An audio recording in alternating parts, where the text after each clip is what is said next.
अभी ऐसे लफ्ज़ इजाद नहीं हुए जो एहसास को बयान कर सकें। एहसास की दुनिया लफ्ज़ की दुनिया से बहुत अलग है।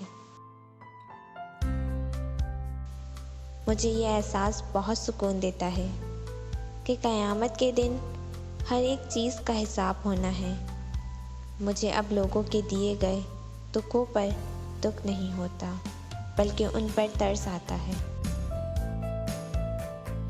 मैंने ख्वामख़्वाह एहसास को लोगों में ढूंढा, ये ज़ात खुदा के सिवा कहीं भी नहीं है। चेहरे और अंदाज़े बयां सारे इंसान के बारे में बता देते हैं, इसलिए अपनी गुफ्तगू को गालियों से पाक रखें। वो गलती सबसे बड़ी गलती है जिसके गलत होने का एहसास तक ना हो।